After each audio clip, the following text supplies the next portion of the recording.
Hello there, beautiful people. Jen here from Science to Soul Tarot, and I'm going to do a VR response to Becca Night Owl Tarot, her 5 things that she can't live without on a daily basis. Now, first and after that, I'm actually going to show you my latest acquisitions. So I'm sorry about these lights. I've noticed that if I light my candles, it puts this stream of light through, but I really wanted to light them today. All right, so very first thing I cannot live without at all. All day long, I have to have my coffee. Coffee, hugely important to me. Can't live without the coffee at all.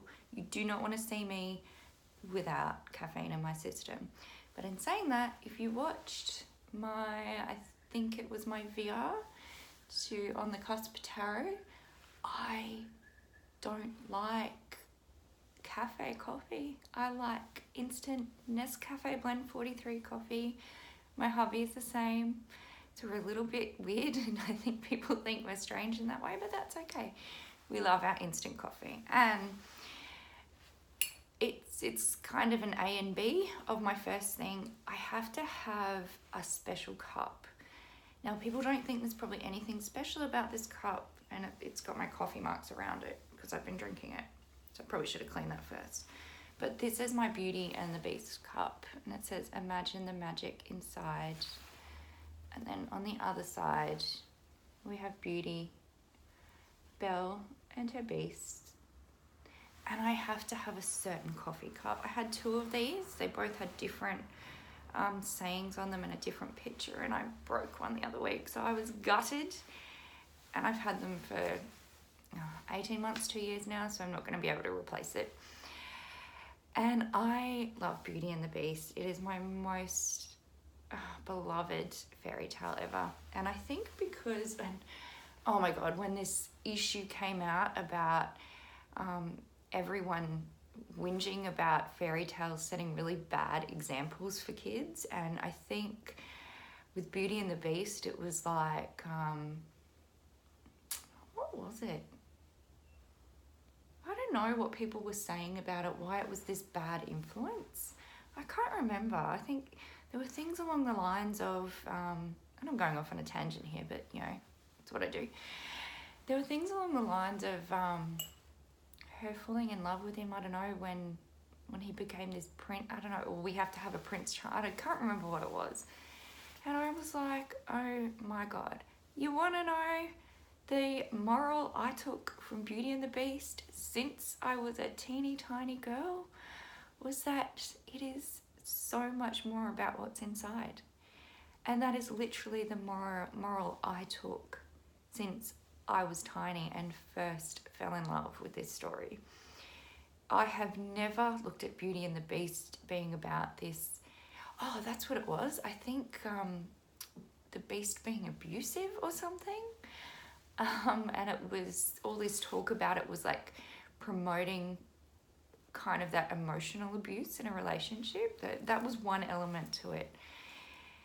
And I just thought, oh my God, that's so not what I took from Beauty and the Beast, even from the time I first fell in love with this fairy tale. So the moral I have always taken from Beauty and the Beast is that it doesn't matter what's on the outside, it's what's on the inside that counts. And that is why Belle fell in love with her beast. It's the same as Shrek for me. You know, that's what Shrek did for me. But anyway, I completely 100% digress because of my passion and love for Beauty and the Beast and my cup and coffee. So that's the first thing. My second thing are my crystals. And my second, third, fourth thing, I have all combined together, okay? So this is my little bowl where, oh, he just fell over with me picking it up. By far my favourite crystal, oh, I just got him all dirty because he fell over. Bugger. My most favourite crystal is selenite. I love selenite. My favourite by far. Don't know, there's something about the way it forms. There's something about its powers. I love it. I adore it. I have so much selenite. I have a big selenite tower. I love this itty bitty baby one, and that's why it lives here. I have a selenite candle holder and multiple other pieces of selenite that I love and use. Labradorite is another of my favorites. This is a raw piece that I have, and I love this raw piece. Can't see the color. Oh, there you go. You can see some beautiful colors in there. Love that. So those are my two crystals. So that is number two are my two crystals that I have to have, and I have multiple pieces of labradorite as well. I have a selenite necklace. I have a labradorite necklace and ring. Like, I love them. I love having them on me. Do I use them every day? No, I don't use crystals every day in the sense of having any particular like practice around them every day, but I certainly admire them every single day. Both my labradorite, my selenite, and all my other crystals. There's always time in my day where I'm loving them. So that's number two. Number three is my incense. Incense in some way, shape, or form, which lives in here. I've got little incense burners outside. I recently acquired a little baby incense burner that I absolutely love. And another thing that lives in here, now in here just lives a little tea light candle. So that's in my bowl, which I'm now going to put down because it's really bloody heavy. It's filled with sand. Candles. Candles have to be a part of my every single day. I have candles all over the place. Candles here. I've got a candle that sits on, actually I'm going to grab it. I love this. This is smoky quartz. Now this actually came with a little plant in it. I'm not very good at keeping plants alive. And if you see the depth of the hole in here, it's not very big. I'm blaming that for the slight death of the plant. But on top of that, I, because I've got my selenite candle holder, my tea light holder, I love the idea of this being more a candle holder than an actual plant. We have plants that we keep alive in pots, and I love them, but I don't know, given this was this just gorgeously glorious piece of smoky quartz, it's just adorable. It meant more to me to have a candle in it because I adore my candles and they mean a great deal to me. So have to have a candle. There's no specific one, though my favorite one is definitely my selenite tea light holder, which isn't down here, it's upstairs. Okay, so that was, what have we got? The coffee in the cup, there's number one. We've got my crystals, number two, my incense, my candles. Oh, okay, and my last thing that I can't live without is this down here. Now, I don't really want to call it an altar. There's no specific deity that I 100% resonate with at this point in time. My spirituality encompasses a lot of different variations of different belief systems. So don't want to call it an altar, but this, for want of a better term, is more kind of like my family altar, which is hugely important to me. Now, it's probably going to be shaky because I'm going to have to lift you guys down here. All right, let's see if we can have a look. I'll try and balance it on my chair a little to keep it a bit more stable. Now, so I've got, my lamp and my candles. Over here, I've got a picky of hubby and I, and down here, he's legless, but that's okay. I have, and it's not an indication of my husband being legless, we don't really drink, is a gnome, a little garden gnome, and that, I'll get my head out of the way, and that's because gnomes are my hubby's thing, he loves his gnomes. We've got a huge collection of gnomes outside, and that's his thing, so that's my cute little reminder of him. Over here, I've got a picky of my parents, because they mean a lot to me. Now down here I have this beautiful agate, and it's not picking up the colours of it well. And I've stuck 2 little doves on top of this. There's something about this piece of agate, and yes, I realise it's probably all in my head and other people will not see it, but the shape of it has just always kind of reminded me of that womanly body shape, so that kind of mother shape. And I realise you can't see that great, but... And the reason for the 2 little doves on top represent my 2 children. So I have that on here. And it's not that I haven't put, a photo of my children up. Like, I've got my parents, I've got my hubby and me. That's because they occupy different spaces in here. But that's my representation of them. And I've got a little rose quartz crystal and my black tourmaline crystal. And then I've got my beautiful little peacock stone here. Again, I'm not going to really see the colours in this lighting, where I've brought it over to. And aside from loving this, this really reminds me of my grandma, and that's important to me. I adored my grandma. Unfortunately, she is long gone, but my grandma meant a lot to me, so I've got that there as well. And then just my other pieces of black tourmaline, for protection. And I've got my beautiful, because it is like my little family, again, altar, for want of a better word, my big beautiful piece of, and again, you're not going to see the pinks in this very well, but my beautiful big piece of rose quartz. And I adore this piece. I will often pick this up and just hold it in my hands, and it really resonates with me. So that's my 5th thing that I can't live without. Okay, sorry, you're just gonna be put back on the table here. Okay. So they're my 5 things that I can't live without on a daily basis. So thank you for doing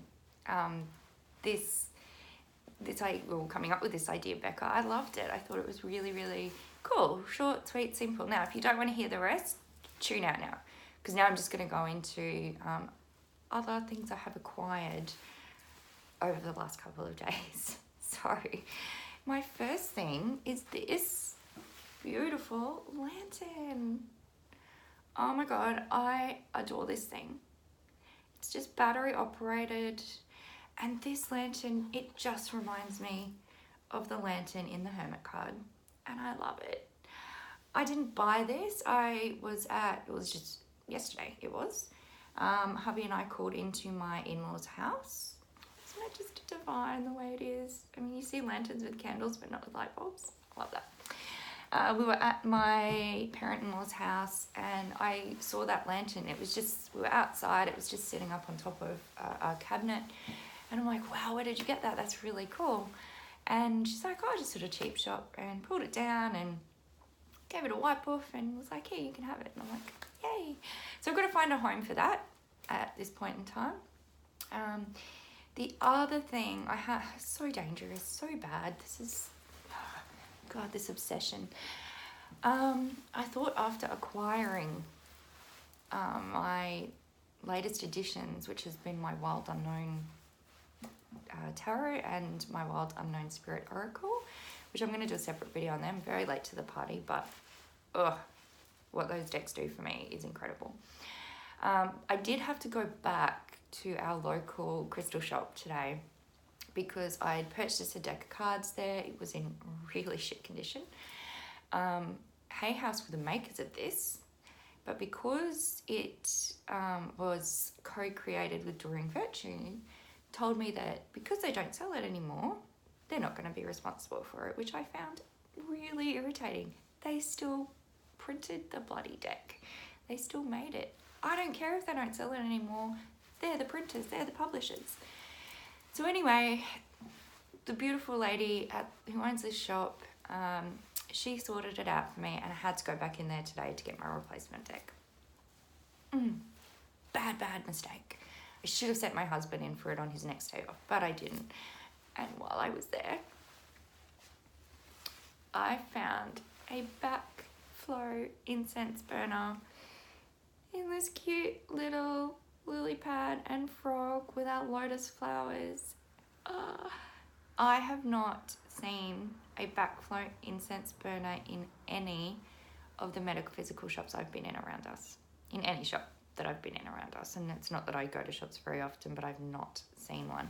And I actually asked about it because I saw these, which said backflow incense. So I was like, oh, do you sell the backflow burners? And this was the one they had.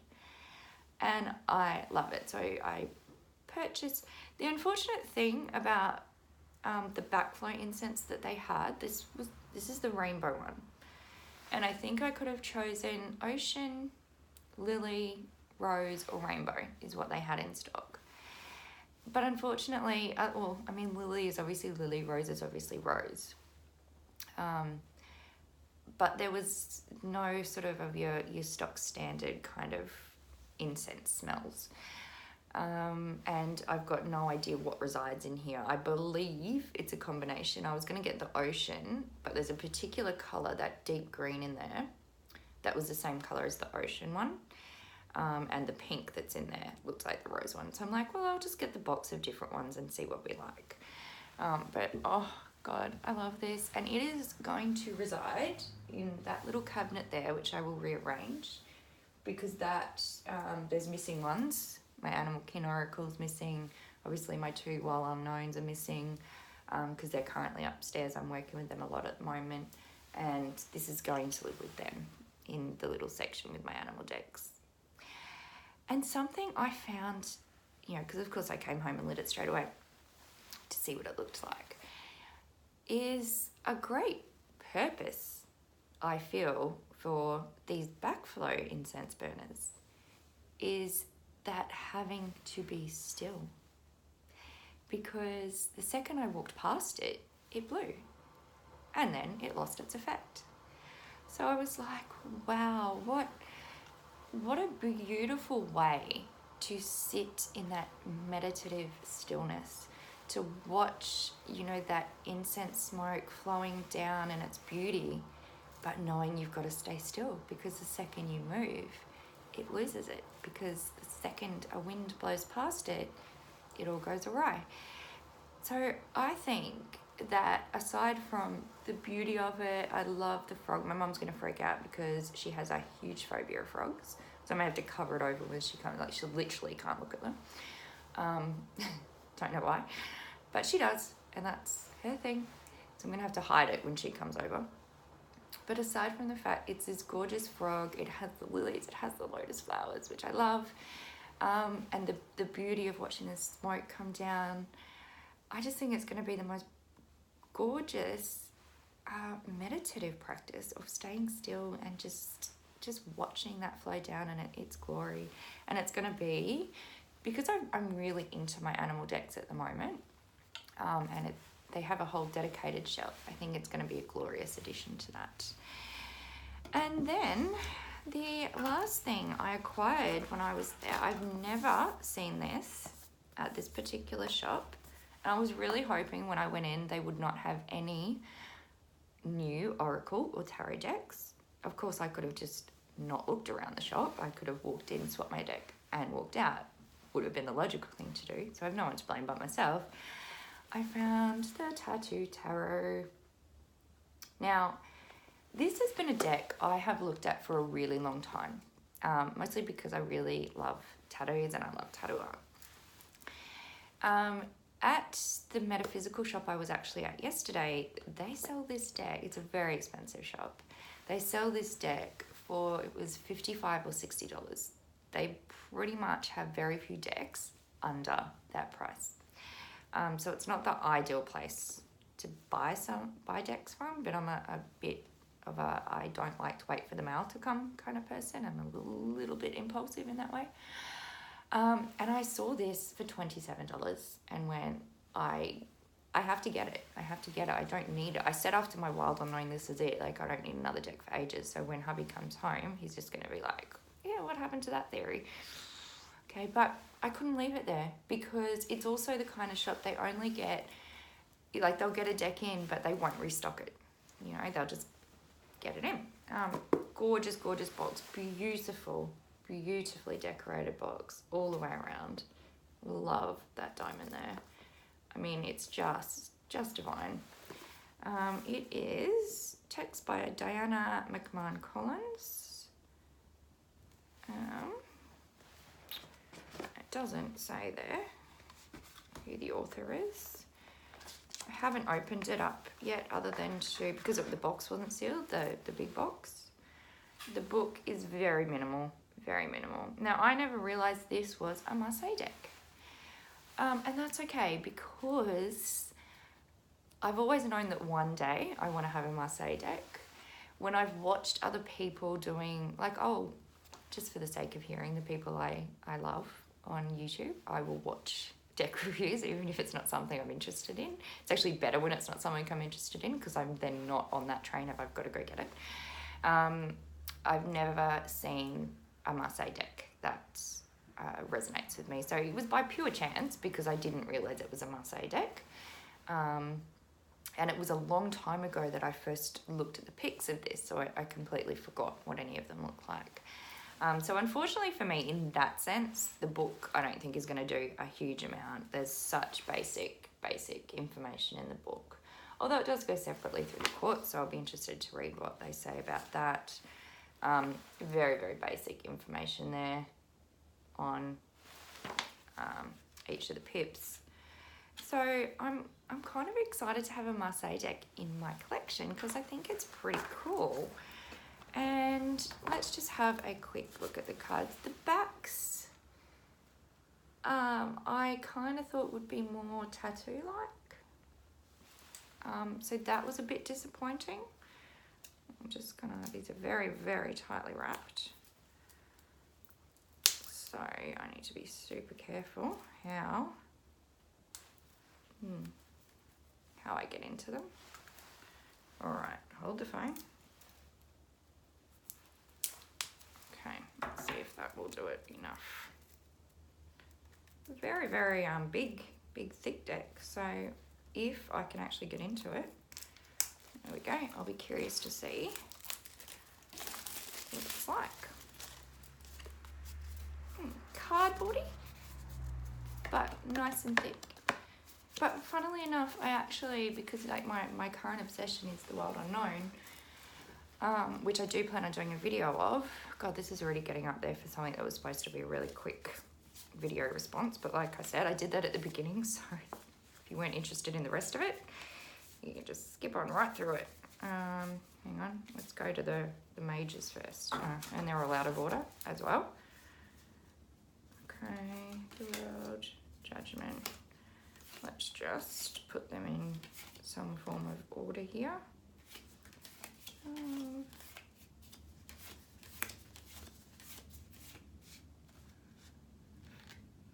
We go from 5 to 3. 2, 1, 0. Oh, there's our 4. Okay, so I'm not even going to bother trying to put them back in. So this is my first look through of this. This is a full. And the other thing about this deck, aside from it's a Marseille deck, and I was unawares of that, I'm not going to go through the whole thing, is I'm a little bit disappointed that it's not as tattoo art as I anticipated it to be, given it's the Tattoo Tarot. I thought it, yeah, what I'm seeing so far, there's really not tattoo type art in it, but that's okay. Empress. And these aren't going to be in order because some of them are out of order, and I didn't want to sit here and take this up any longer to put them in. And I don't want to cut videos and redo them. Oops. So yeah, I thought this one kind of looks tattooish. A lover's card. What else? Oh, I do like this Justice card. I really like the female in that. She looks gorgeous. So yeah, I was kind of hoping, just from what I see so far, that it would be more tattoo art, and it doesn't appear to be that way. The roses on there, they definitely look like that tattoo style. Oh, I like this death card. That's pretty cool. But yeah, I mean, if you look at the moon in the moon card, you definitely see that as being a tattoo. Oh, and that's sun. No, that's gorgeous. But yeah, I thought it would be more tattoo-like. But it's also, you know, just from looking at, even from what was on the top of the box, which was the Ace of Swords, yeah, I could very much tell that it's got that old style feel to it. Now, much to what, you know, I guess that rose in there is kind of tattooy. Much to what will be a lot of people's disgust, I'm not a fan of the original Rider-Waite. It doesn't, I don't know, it doesn't do it for me. I like different decks.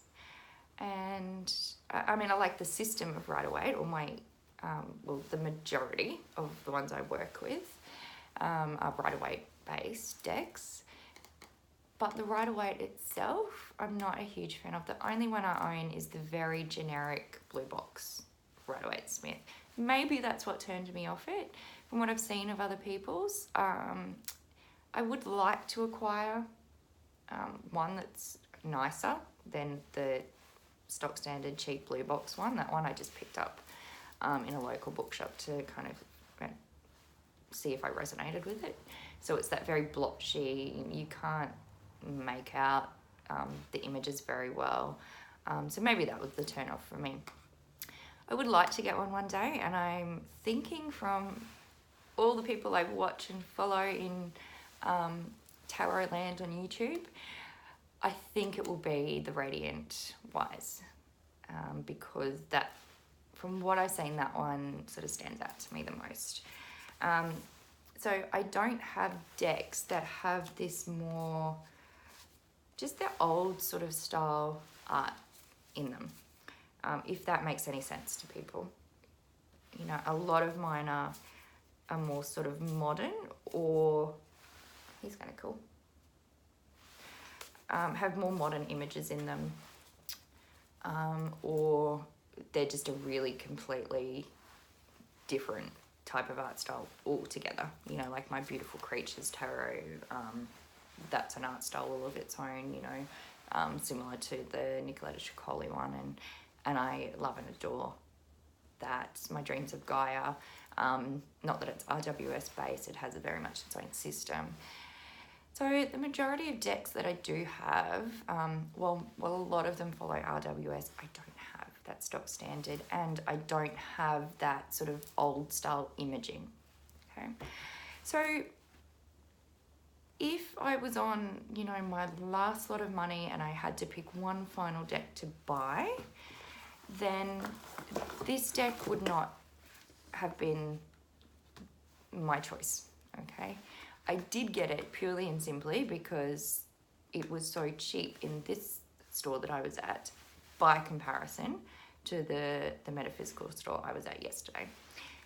But I'm not disappointed because I may not work with it yet. I'm very, very highly into my study of working with the Wild Unknown at the moment, along with the accompanying Animal Spirit Oracle.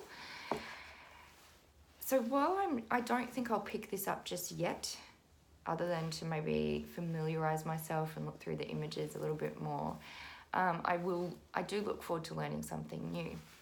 And if I could add a sixth thing that's really important to me every day, that is learning.